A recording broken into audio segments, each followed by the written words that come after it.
What's up, everybody? My name is Darius Ford, singer, songwriter. Yeah, I'm just excited to be here. Hi, you guys. My name is Dezzae, singer, songwriter, performer, sometimes comedian, depends on the damn day. Y'all can follow me at Dezzae_music. Thank you. Hey everybody, I am Ashlyn. I'm just a personality. You can find me on Instagram at a.good. What's up, y'all? I'm Jay, also known as Jay the Coach.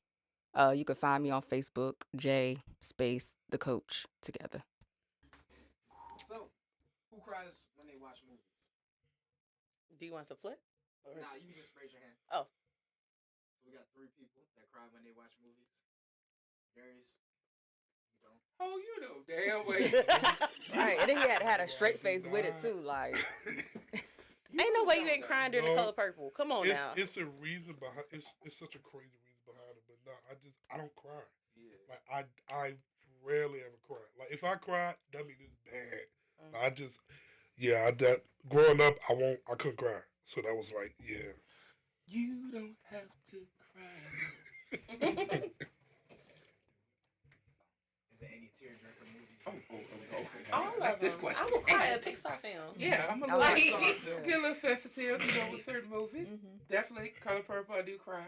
I think being empathic or having like compassion and empathy for other people, you can kind of feel that pain or know when you've been in that moment, and so it does jerk some tears out of me. Absolutely. What about Set It Off? I don't even think I've seen it from beginning to end. What? I said it. Yeah, Set It Off make me cry, but Set It Off I have mixed emotions. It makes me laugh, cry. I have mixed emotions. Like I come close, but it don't never come down. down. Like Okay. cause I'm just like, Oh, no, we're not doing It's that. not coming down. Okay. Yeah. But Jason's lyric made me cry at the ending. For Who? sure. It makes me I have Jason's a lot of lyric. mixed emotions with Okay. it. That You know was the definitely. scene, when it was Mm. yeah, but it's a lot of movies that make me cry. For instance, I'm gonna tell you one that make me cry still to this day, and that's Selena. Absolutely. That always Yeah. make me cry. That's the one. But Up is another Pixar movie that will make me cry. Oh, The yeah, beginning, that whole absolutely. montage already had me. Absolutely. Yeah. The balloon movie? Yeah. The beginning montage is really a story of him getting with his wife, meeting his wife in his childhood, and her passing away, and them going through different adult traumas. Yeah. When They Exhale makes me cry at the end. That is also one. Yeah, but it's happy tears though. I'm Thank trying you to for think of thinking a of movie your that cheers, made me John. cry. I've been to the bank. The Pursuit of Happiness, I cried when it was in that my bathroom. gosh, yeah. that was good. Yes. Yeah. That was hard. There's a lot. There's a lot. We ain't got enough footage for how many. don't. I'm gonna try to tell you. Any movie can make me cry if it has an emotional scene in it. I agree. To be Yeah. honest, like it don't matter what it is. Yeah, It could be a especially if comedy. you relate to it, yeah. If it got a sad part in it, I'm gonna cry. It's weird Agreed. because I can feel the emotion, but the actual tears don't come down. I don't like. I've over the years I've been trying to like get better at that. Like in real serious, like when my grandmother died, it was just all over the place. But like movies and stuff, it's just be like oh, and it's just no tears in And it. that's Maybe okay you because I don't- don't think having emotions necessarily means that you have to cry. Right. So like I know people think like certain people do not cry, like they just emotionless or doesn't have any type of feeling, and that's not true. You just express it in different ways. Right. Or maybe you don't just deeply associate with it. You can just kind of see it and be like, "Oh, that's sad," but you don't like internalize it. That's what And makes you know cry, what's weird? internalizing Like it. I'm an empath, so I feel a lot. Mm-hmm. But it's like even with everything that I feel, like even the smallest thing, it's just like, oh, there's no tears. But I get it, I understand, and I feel empathy for the particular situation with the person. But it's just like, oh, You're just not a crier. yeah, I'm not. But that's a I'm place not. in the world for you because then you are the person to lean on. Mhm. But I just hope you feel like you have someone to lean on as well. That's where I got a Right. problem at. That's my problem right there. I don't, and that's like, yeah, that leans more towards the other emotions like depression and anger, and because it's like, okay, well, I'm giving all of this to other people, and again, I'm an empath, so like, I'm always feel like I'm obligated to help other people and everything. Then it's just like, well, where the hell do I go? So, Exactly. Yeah. You go to the rock. That's where you go to. Woo. Well, you know what? And here's where we get to the controversial Lead part me of to the rock. conversation, though. This is where the controversial part comes in, and I've had this conversation with a lot of church people. Come on. there are some things that God will not do Come on. for us. Come that on. humans Look at can the hand. Come do, and on. that humans should do. But a lot of people take that and say, well, God's supposed to be your heart, God's supposed to, and He is, but there's just something. God not gonna make me feel good, or let's be real. Right. God's not gonna do that. He's not. But I can understand feeling the void to a certain degree. But there's something about human connection, and not even just on that level, but just having someone to lean on, having someone to come home to, having someone to hold you. There's something about that is needed. Like, and I tell people, like, even God said it's not good that man should be alone. So the fact that you try to tell me that, and again, I'm not saying that God is not all, that God cannot be all. There's just some things that He won't do, that He has humans there for.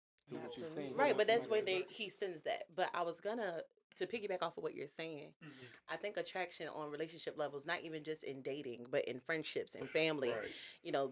We as empathic people, or people who are very considerate of others or Right. caring of others, Right. tend to attract people who need something. Right. But right. when we start to change our mindset of saying, hey, I'm also someone who is yearning for different needs in my own life, and that doesn't have to just be in one way or another, Right. we begin to attract people who are there for that purpose. Yeah. And you connect with people on that purpose. So the Yeah. hope is eventually you'll find a mutually beneficial relationship Right. that will both feed and also nurture you, as well as you are able to help them grow as well.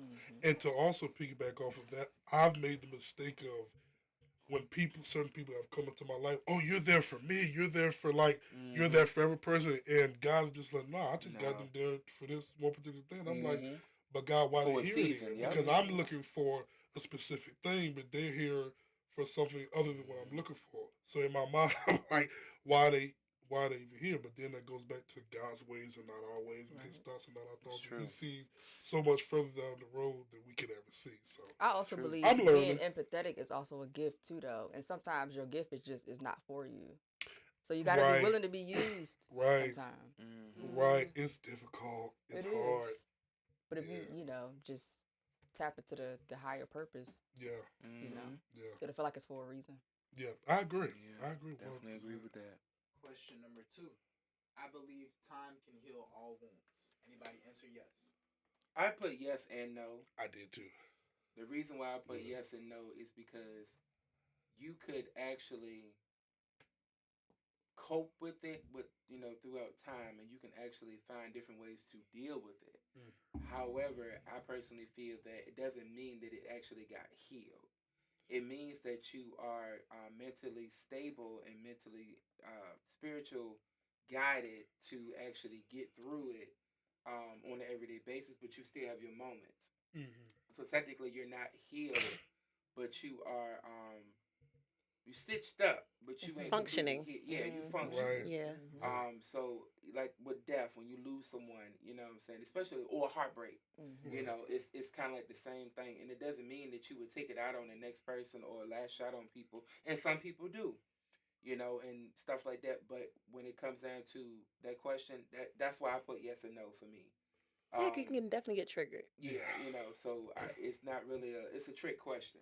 Mm-hmm. Now, if you sit here and say, like, another meaning to it, certain situations you can heal from it. Like, you know what I'm saying? I don't know, you got bit by a dog, I don't know, you can heal. But when it comes to the matter of the heart and something that really matters to you, and you've been locked in with it for a while, family, relationship, fling, whatever, I don't know, a pet dog, I don't know, which goes back into relationship. Right. At the end of the day, it's a yes and no for me.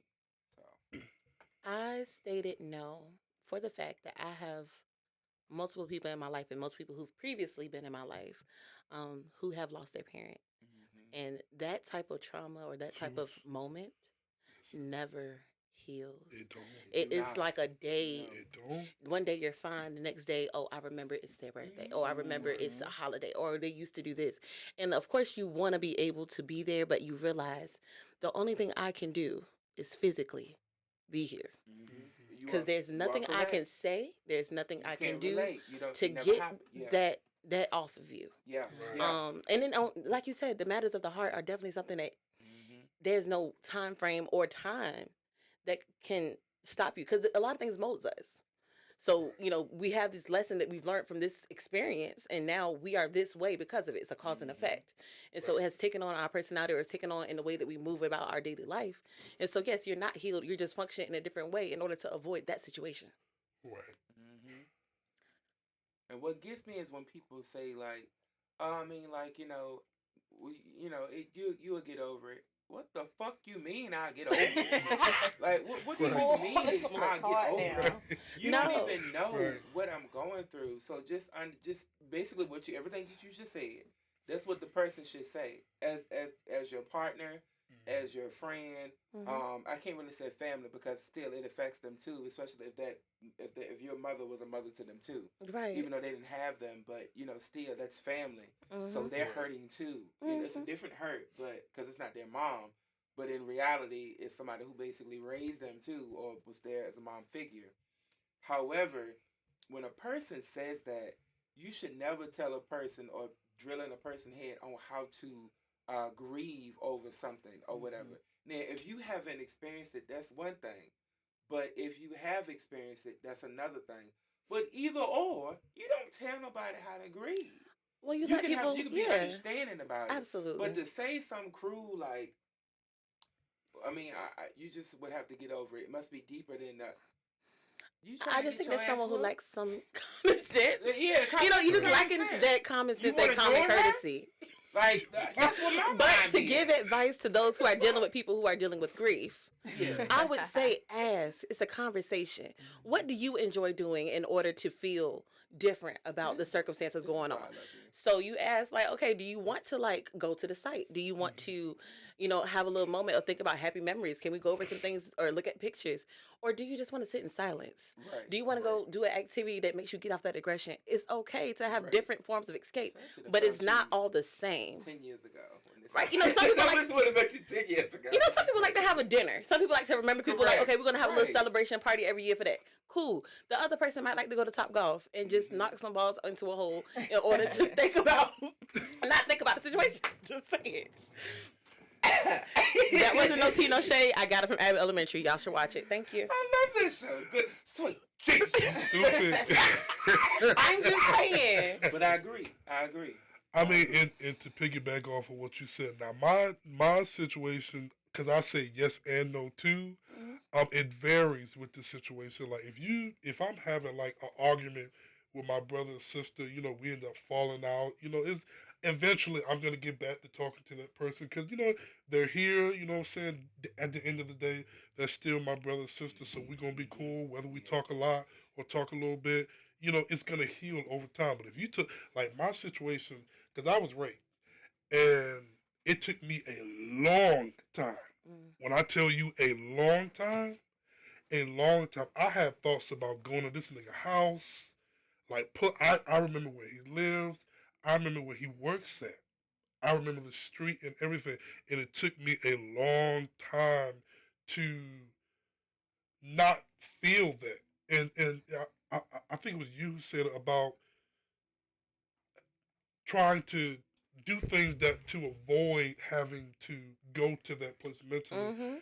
But also, for me personally, I didn't realize how much what I was feeling and what I allow my feelings to have me do, how that affected other people. Yeah. And not even just people that's in my family, that's just general public.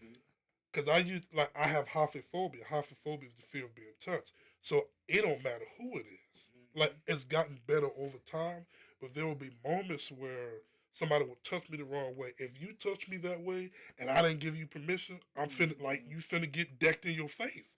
That was my mentality for a long time. And I had to get to the place where I'm like, okay, I know this happened to you, but at the end of the day, you got to take responsibility for these emotions and these feelings. You have to find a way to not just avoid going to that place, but learn how to function properly in society. Because it's not just you. You can be in your own little bubble because of the things that you've been through, but at the end of the day, you're in a world full of other people. So you got to find a way to control that so you can function properly. You see I what I'm love the way saying? you explained that, especially saying taking responsibility of your emotions. Yeah. Not taking responsibility for what happened, not taking responsibility Right. for Exactly. where you just your emotions of that. That is Yeah. a very strong and powerful statement. Yeah. So, yeah. Yeah, y'all. My answer to that was no. Me too. I agree. Just simply put, like, you can forgive, but you don't forget. Yeah. Yeah. It's You just that don't. simple. Like, I feel like anything that affects you enough to get an emotional response Mhm. is just gonna stick with you, because that's just kind of how we wired Yeah. to learn how to protect ourselves and things like that. So I just feel like you just don't forget things that traumatize you. Yeah. I agree. And the thing that really changes, it depends on how you would consider what you consider healing, Mm. because Oh yeah. It's defined in different is ways. it getting over it, Yeah. or is it not being triggered by it anymore? Mm. Ooh. That's deep. I like that. I like Ooh. that. Yeah. Is it possible to not be triggered by it? No, It you- is. In time, it is. Yeah, it is. I'm- In time. Yeah. It is. For me personally, I also said no. But I might forget what happened. I might forget what you said. I might forget I the know what you about day. to I might say. forget the time. I will forget every detail that probably mattered in the conversation of me knowing how I felt. But I'll never forget how I it made felt. you feel. Listen, I will keep. It will resonate with me. Exactly. It'll be back there in the subconscious, just saying, like, feeding it. But to say, like, it won't be triggering again. I think a lot of things about life is cycles. A lot of things about life is circles. And so, we continue to go into the same path or same lesson that you maybe went through years ago, and now you're back at the same place looking at the same Right. problem. It's the fact of doing something different, but a lot of times we don't. So it's easy to be re-triggered, especially when you're going through the same thing over and over again. Right. Yeah. Like we touched on domestic violence, we touched on, being abused and things of that nature. And to be honest, some people find comfort in that because that's what they know. All right, I'm sure we could go a little bit deeper into that, but we're gonna slide to this other one, which may or may not transition well. I find it harder to forgive myself than others. Did anybody say yes to that? For sure. I said yeah.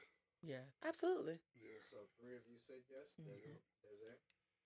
I say yes and no again. Okay. Why no? It's easier to forgive myself more than others a little bit. It depends on the situation. It depends on the situation and the circumstance. Well, let's say it's their fault. But just for clarification for everybody, does that change anybody's answer? Yeah, it does. It really does. But it goes back to what you had said. Despite it all, I'm still not gonna forget how I felt. Mm-hmm. And it's not like I'm gonna dwell on it or keep gaslighting the situation. Mm-hmm. But it's just that you turn around and you do it again. That goes to show me how much you really are sorry, how much I should forgive you or shouldn't forgive you. So, yeah. I think, in contrary to what you said, which I do agree with on a personal level, but for me in the particular question, it comes to a point where I'm very self-conscious and self-critical, especially as a person who may have been a people pleaser, who works for the community or works for an avocation for other people. Like, I'm never going to sit back and watch anyone be hurt in my presence because I don't like the way that feels, or whether it being something small or something big. If that person feels small, I have to be there for that. Right. So when it comes to situations of forgiving others and forgiving myself, I feel like I'm a hard critic of that because I replay that in my head. I'm going to replay today like, oh, I could have did this better. Or I could have said this, or I should have done that because I wanted to be that person for whoever or whatever the situation was. And even if that person is wrong, I'm like, okay, well, how could I have responded? Or what could I have said that would have made them understand what I meant to say? And that is really the element of responsibility that is so hard because it's in every situation.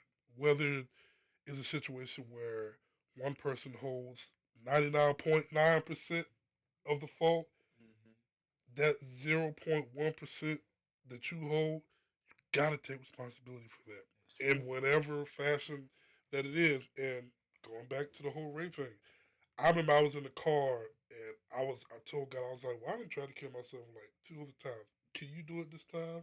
When I go to sleep, I don't want to wake up. That's where my mind was at. And when I tell you, God really got on my nerves in that car because I remember he told me, he was like, Darius, and again, this is the responsibility. You went over that man's house. You weren't supposed to. You were pressing the issue of going over his house. He wasn't pressing the issue. That that right there was like, okay, let me be quiet. Because even in what that man did was wrong and everything, he wasn't pushing. It was supposed to be a hookup. Because at that time, my grandmother had first started displaying signs of dementia. How I dealt with my stuff, sex. That's how I dealt with it. So I was like, well, this is another regular thing. Let me just do this. And he wasn't trying to get me to come over his house. And I was just like, I gotta get this off me. I gotta forget. Like, man, come on. Like, I'm doing everything. I'm changing voices, all that stuff. Like, I'm fulfilling fantasies, all that. All he wanted me to do this. Okay, I'll do it. I just want to get to your house, get off, and go back home because this is a one time thing, and I'm going home. And even though not even thinking in my head that this situation with your grandmother's still gonna be here when you get back to the house. So you think you're forgetting about it, you think you're tossing it away, it's still gonna be there. But now I done put myself in a position where before we did stuff, I told him, okay, we're not doing this, this, this. He said, okay, cool. When I got comfortable, because now I'm in the zone, because I'm like, oh, I'm finna forget, I'm finna feel good, I ain't gotta worry about that. He did what I told him not to do. And so even in that, God was trying to tell me, you gotta take responsibility. You can't keep blaming the world for your issues. You have to take responsibility because at the end of the day, you are in control of how your life goes. And that's the harsh reality that a lot of people are afraid to like grab hold of and accept because it was hard for me. It's still hard in some aspects, but that element of responsibility, man, it's tough. Yeah, I definitely agree with that. No matter what you do, no matter what you say, no matter who you be involved with, it still goes back into you still gotta face reality Yeah. on the situation, and you still have to take responsibility for the situation. Um, Whether you're in the wrong or not, you still have to have some kind of accountability to be like, listen, let me suit up and get through this. You know what I'm saying? Like, but me personally, like even with the death of my mom, how it happened and the rumors and this and that or whatever throughout the whole years, even with me coming up, it was always some drama and always some kind of stuff. Like my mom had so many haters because she was bad. Mom was bad, you know what I'm saying? And still, I have to deal with, people from old stuff, from when she went to school, people hated on her because, maybe she dated one of the guys that, she took somebody man. I don't know. Okay. But see, I come from a smaller town, so at the end of the day, they It ain't ain't got hard, nothing to do but, Right. do this. But they don't educate themselves on certain situations and repercussions and stuff like that when it comes down to people.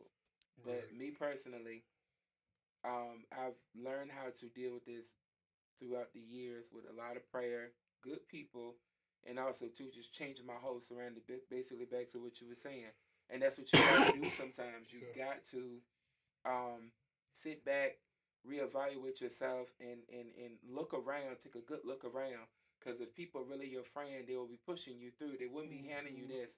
Here, take that. Here, do this. It'll make you feel better. Here, do this. Here, do that. Yeah. Or, you know what I'm Yeah. saying? Let's go do this. Let's go do that. And then the next thing you know, you look at yourself in the mirror. You look unrecognized. You know what I'm saying? You just, all over the place. It's like, who the hell is this? And then you sit back and be like, that's what you do all day, every day, because you've been broken since we was little. But me, this broke me. And this situation, your people living that you can fix it. Right. Mine gone. I did right by my mama. My mama did right by me. But it bothers me and it hurt me because right before I turned 25, my mama passed away literally, December the 12th this month. Made it 10 years since she's been gone. So I had my mama in my arms, closed her eyes and everything. So I would never forget that. My mom Yeah. was 44. I was 24. I'm 34. So that's why I'll never forget it. Yeah. But my thing is, I know that she's still here, just like with your grandma. You know she's still here. Yeah. You know, they can pull strings from up there that we can't pull. Yeah. You know, they got connections from the sky that we can't do. Mm-hmm. You know, because they still here, but it's that flesh that you miss. Yeah. And it's that flesh that you want to see. And sometimes you can't see that unless you go to sleep. And sometimes you wish you don't want to wake up. I will admit to that.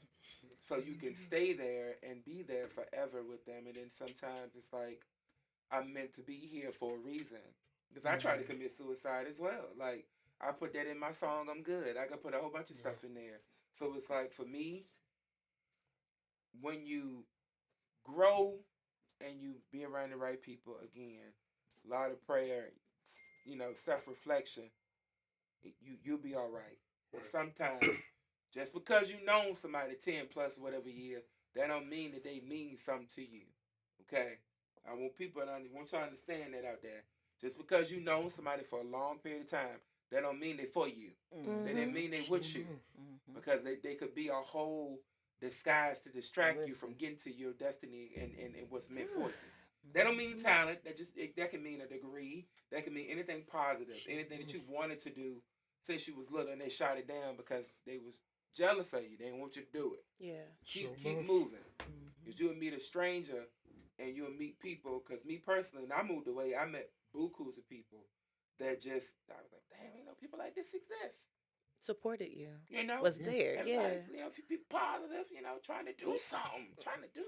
Yeah. Besides make babies. You feel me? I mean, If small you on towns drugs. don't have dreams no more. They don't. You They know, still they don't have no damn dreams. They don't get dreams no more. You know, we just go, we find a job, and we keep it pushing. We don't fight the system. And I think that is a lot of pain in that because it's generational. Like, you're doing what they told you to do. Yeah. You know, like, okay, my mom told me get up, go to school. Okay, I got up and go to school. Get up and go to college. Okay, I got up and went to college. Get up and get a job. Got up and get a job. And you just do the same thing over and over again until you have your child and tell them to do the same exact thing. But I think it's a whole different portion when you're able to take control, know yourself, and dream. And dream out loud. And I'm not saying, like, you need to tell everybody what you want to do. Right. But I mean, dreaming out loud to the point that you actually can see it manifested in your life. Yep, I agree. And that's why I did it. I took control like Janet. I shook the world up. Yes, you did. Just to help me cope with the traumatic situation. Hell no. Nah, that ain't me. Nope. That ain't me. That's halfway me. That is halfway you. Friend. It is. We're working on that, friend. My Well, dog. let's start with what have you done to improve that in yourself? Start cursing more. Yes. Start cursing more. Screaming. Literally. Expressive Start language. fussing people out more. Like, really expressing myself when it is necessary too. Now, just firing off, and you know, that's not me. And there are those moments where I wish I could do that because it's almost like I kind of, in situations like that, I kind of gotta. I'm you know, fiddling for my gun. Like, oh, and by the time I got it out to like express myself, then the situation already over, and I done missed my opportunity to say what I should have been said. You know what I'm saying? But I'm working on it. Yeah, working on it. Cause I stay quiet. I'm normally quiet. I just be like, everything good? Yeah. Have any y'all struggled with something similar as far as like not expressing yourself to the point where it bottles up and it kind of overtakes you? I think we all kind of struggle with that because this weird phenomenon that happens in us because we've been taught like what happens in this house stay in this house. If I smack you across your face, you don't cry. I swear, if you cry, so I think that kind of translates into not being able to express yourself. Yeah. Thinking that you gotta like be quiet. You gotta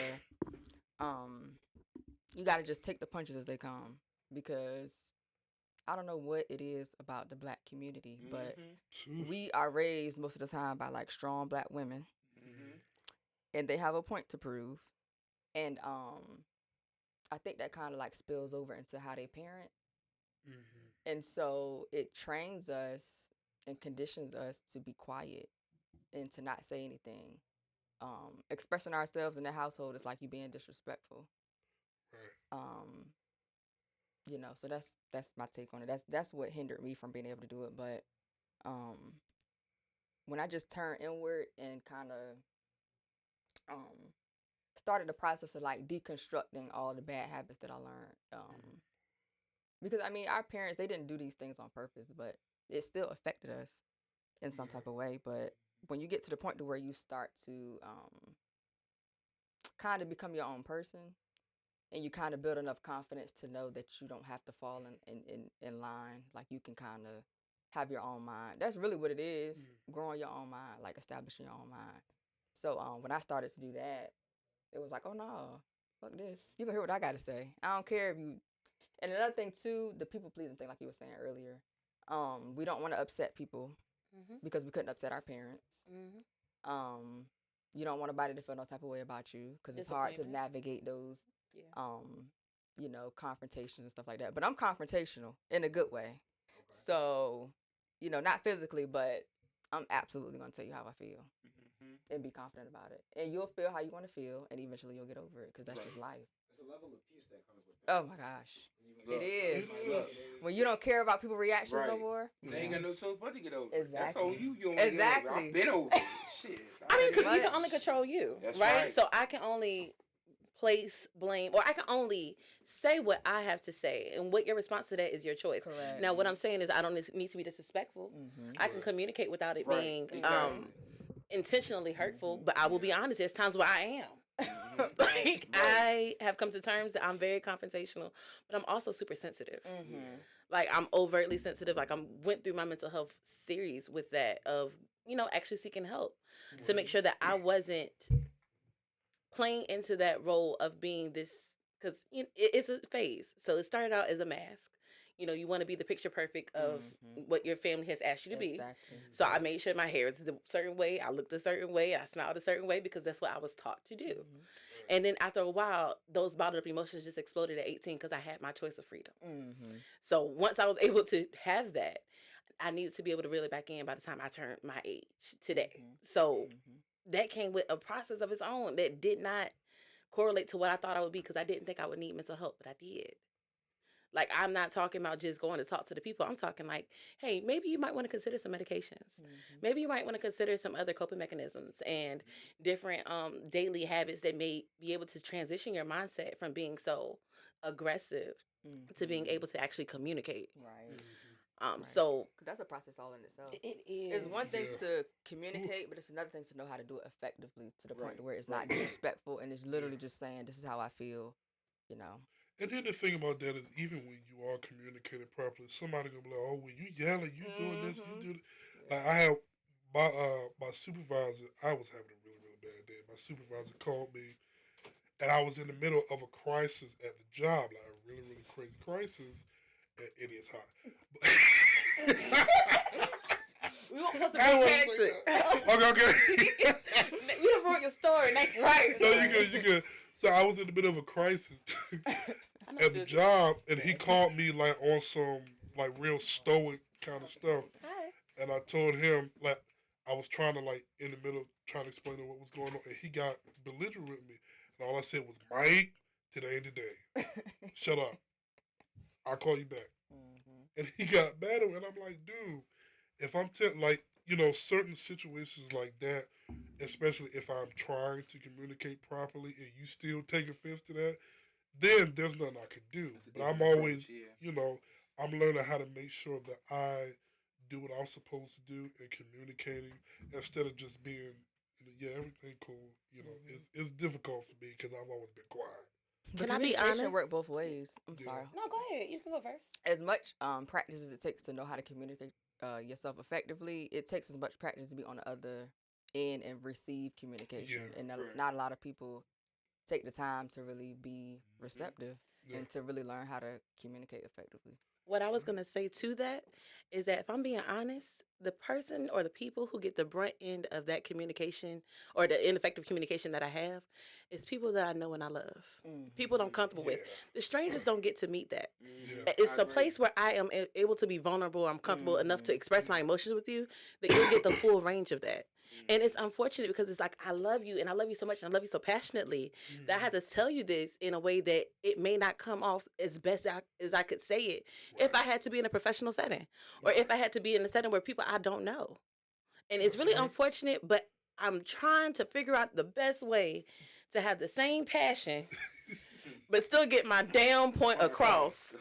So if there is a balance between that, we might be onto something. That's because they trigger you the most. They do. I agree. A stranger ain't gonna trigger you like somebody you love. Oh, family gonna do it to you every time. They know the buttons. Yeah. They know which ones to press in what order. Literally. Ooh. But I agree. Also too, what you said, like to know to evaluate yourself, to be on both sides. Yeah. Like me personally, when I, coming up from, my mom and stuff like that, she was always just say, how you feel straight up, But I learned over time that you cannot just talk to people like any kind of type way. of way. I don't mean just curse at them and stuff like that, but I mean like if a confrontation come up and you're having a conversation and you just like well, you just need to get over it, or you need to da da da da. You can't do everybody like that. You can't, because people be like, "This the way I am. I'm not gonna change." Yeah, I get that, but when it comes down to certain people in certain situations, whether you know them or not, or if you do know them, especially if you do know them, you have to be mindful of how you talk to them. Just as well, they got to be mindful of how they talk to you. Like if we're friends or we've been cool for a while, you know not to come to me with no damn dumbass shit. Right. You know what I'm saying? Come on, man. Don't come with that dumb shit. Because you already know you already know how I'm going to give it out. You already know how I'm going to give it out. So don't sit up here and get in your feelings or whatever because you don't tell you the truth. But sometimes telling the truth and sometimes on how you do it, tone and delivery is everything. It is. It's everything. It is. And I've learned that over time because there's some people I have in my life where I can't be like, girl, you stupid, and say, I don't know why you sitting there and put up with this boy. Right. But it's some friends I have to be like, friend, I don't think you should. You want to go out to eat, later on, or whether we can have some wine or something, I know a friend I can bring, I have to finesse it. It can't just be so, abrasive. hardcore, like every way. It can't be that. Yeah. It has to be watered down. Right. It has to be, a whole Motown setting. Sunflowers and shit. So, certain people, you just got to know how to do it, but it takes a lot in your mind to do it, especially when you just been like a literally cut to the point, cutthroat person your whole life. And that's always been me. So that's why some people don't know how to take me sometimes. They don't know whether I'm joking with them or whether I'm serious. But I tell you one thing, you will really know when I'm serious because my voice is different. It's not so soft. If it's like intentionally serious, like blah, blah, blah, blah, blah. And I have another serious part where like, sweetheart, you stupid. But I'm serious. And it comes out funny, but I'm serious. But tone and delivery, I definitely agree with you. I do. I agree with all y'all. Nope. Yeah, well, I put yes and no. Yeah. I'm going to make mine real short because I make mine real short.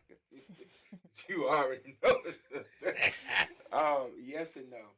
The reason why I say yes and no is because if you don't apologize, don't get me wrong, I'm not begging for an apology or need an apology. But if you acknowledge the fact that you did something wrong, and you get better with it, and you don't do it again or whatever, that's different.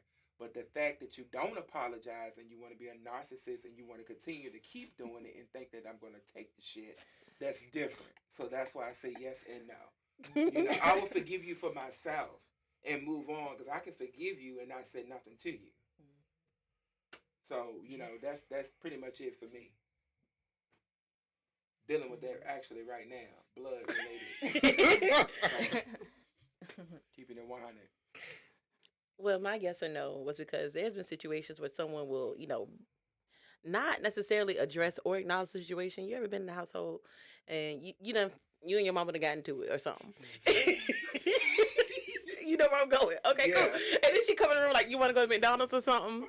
You want to go to Walmart with me? You want to, we about to go over here to Joanne house. It just be stuff like that where that that's their form of apologizing. Yeah. Like I'm in my room cussing you out in the pillow, and you come in. Shit, look, that black mama shit. You in the pillow, exactly. And she come in, or even like as a grown up at this point in time. I have ranked situations and decided that there's some things that I don't really need an apology for because maybe they stand firm on what they feel. Like, okay, you stand 10 toes on what you feel. I stand 10 toes on mine, and it's okay for us to disagree on that. And don't blame me for me doing that, and then I'm the wrong one. I got to come to you, be the bigger person. It's okay. We don't have to. Well, I'm on no Zepic. I don't need to be the bigger person no more. We don't gotta have that. Okay, I ain't big no more. Honey. Okay. It's fine. We can agree to disagree. We can agree to disagree. Yeah. Damn it. Yeah. I told you I didn't want to get into it. Y'all know I give it up. Oh my god! I cannot. People be, and it be People the be ones people. That, people be, and it be the ones that matter to your heart. Mm-hmm. We talked about this. Yeah. We did, because it be the ones closest to you that really know that. It's like a cold telephone. They know exactly which button. But yeah, that's pretty much the answer for me, Mr. Carter. I'm gonna go ahead and you got some bones. They all got races on them? Oh, Yeah. that's a good market. Woo. Well, I ain't even get to show it. Well, ladies and gentlemen, let's go ahead and do like closing remarks. So we'll start with you, Jay. Like, just as far as like, what's the takeaway that you have from this discussion? Let's come back to me. There's a lot of things running through my head right now. God, I gotta go first. Yep. Well, closing remarks for me. Just again learning how to deal with your trauma. Everybody deals with it in different ways. There should be no judgment if I decide to deal with mine a particular way and you decide to deal with yours, another way. But the goal is being better at the end of the day. We all want to be better. We all want to function properly, be healthy, mentally, physically, emotionally, all of that. It's all about being better. As long as you ain't hurting nobody and hurting yourself, your way is your way. My way is my way. And I think if we all accept that and learn how to be supportive, whether we know each other and on a personal note and whether we don't, we're all trying to be better. So I think that's the overall goal. Closing remark for me. The closing remarks for me is basically, it's okay to let go. It's okay to let go of people who has been in your life for a long period of time. Your idols, a lot of people that you looked up to, and stuff like that. Family, friends, flames, or whatever. It's okay to let go and start over. Because you can forgive, as I said earlier, you can forgive, and you don't have to really deal with the person. You don't wish them any bad luck. No black magic roots, none of that. None of that. But it's just that you wish them well, but you know that you're well without them in your space. Right. Until they realize in their mind and in their existence that they are wrong too on certain parts of relationships when it comes down to situations and stuff with you. And it's just things that you're not going to tolerate. And once you realize that and you accept that for yourself, you'll be all right. But it's okay to let go. It's okay. It's scary. But life is scary. It is what it is. So that's my closing remarks. My closing remark is don't let your trauma and emotions stop you from living. Don't let it stop you from going after your dream. Don't let it stop you from existing in the world and actually taking up space. And if that is something you cannot do on your own, and that is okay, to seek that help. Whether that be a professional help, whether that be just guidance for somebody who's wiser than you, someone who's been through the situation. There's people who are willing to support. And having that community makes a world of a difference from being alone in your own mind with your own emotions than being somewhere where you feel safe. And if there's places where you can go to feel safe, use them. That's it. Facts. See, that's why we friends, because you was all in my head. Yeah. I was just about to say, accountability is very, very important.